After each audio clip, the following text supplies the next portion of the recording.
Okay, so we're going to join this already in progress. I didn't take video taking it off. It's not hard. I'll show you what to do. Essentially, what's going to happen is you're going to have your upper door sill that's covered by the little silver panel. You're going to have to get that little silver panel out. I just ran a plastic trim tool under mine since mine had apparently already been off. It was just held on with a little bit of double stick tape. And then the rest of it is under on the bottom side of the car. There will be ones that kind of screw in, little plastic ones I'll show you here in a minute, that they screw in and expand out. Those are easy to get. And in the back, I believe it is, there's a Torx screw that you have to take out. Everything, those all pretty much came out easy. There were two that were just damaged and didn't come out. But here's the thing to know in advance before you do this. All the ones here on the side and the ones up here on the sill, you are probably going to break. The ones on the side, you're for sure going to break. Hang on, I'm going to show you one and show you why they break. And that there's just ain't a chance in hell that you're going to get it out. So they look like that. And they go in like that.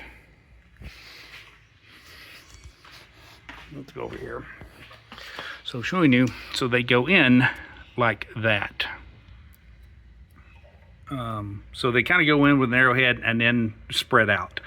The chances you're going to get that out without breaking the head off of it is pretty slim. Now, to get them out, once they're already broken, you can twist them sideways, put them in, and then they'll rotate in. But as far as pulling them, getting out, you're going to break the heads off of them. That's just how it's going to go. So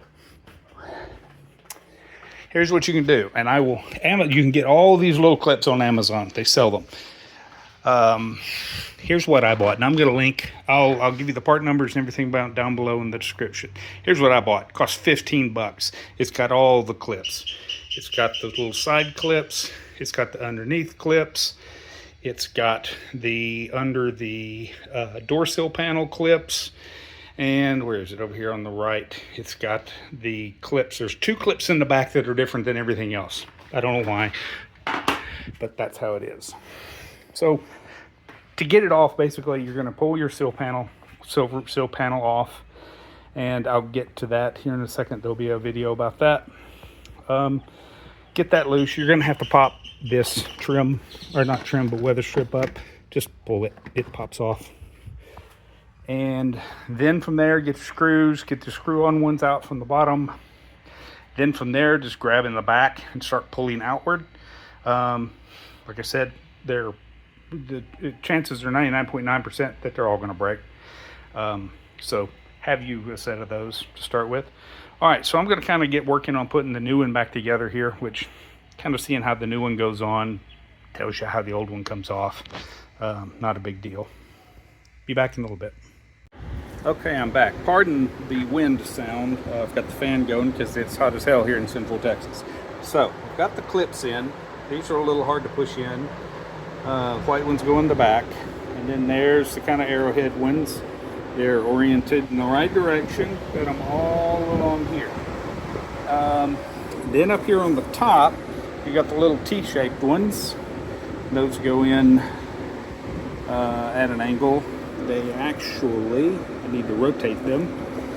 They actually need to go where the heads are facing that way, not that way, because of how the hole in the door sill is.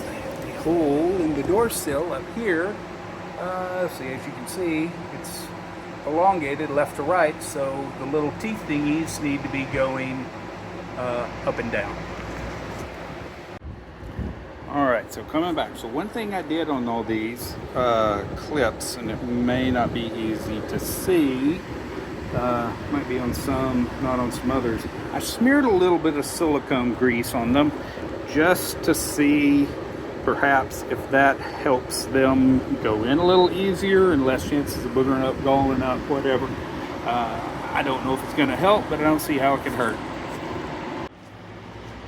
Okay, so there it is back on, all screwed in. here's a tip I will show you. These 4 up here in the sill, don't put those on before you put the before you install those after you've already got it on. It becomes a pain in the butt because they're kind of in the way and they're pressing it at a funky angle to get the sides on. But sides you just press and tap on. Now once you're underneath the bottom, you might see that the holes for the underside ones might not quite line up. I was able to grab the thing and just pull on it and get those to line up in the holes a whole lot better. Don't forget to put your little weather strip back down where it goes. Well, actually, no, wait. Do that after you put the little sill on. Okay, now we're gonna hop over here to the sill and put new sticky goo on the back of it and put it on. Okay, so here's how you get the goo off of the back of this strip. So got it anchored down to my bench, paper towel in between to kind of protect it. And then, we go to a drill with an eraser wheel. Get these on Amazon, they're dirt cheap. And this is exactly what they're made for, is getting off decal goo. So then you just take it, and they're on low speed here. And you just move it around, and as you'll see, it starts taking off the goo. Now, it makes a mess, no question about that, but it's pretty easy to do. So as you can see, took off the goo. So get you one of those. They're handy for a million things. Thanks. Okay, so here's the after. Now, it didn't quite get this way all with the eraser wheel, but the eraser wheel got 99.9% of it off. You'll still have left with some residue. So at that point, you switch over to the Goo Gone. Spray the Goo Gone on there, let it sit a minute or two, then come back with a paper towel, and you'll have to scrub a little bit, but not real hard, and the rest of the goo will come right off.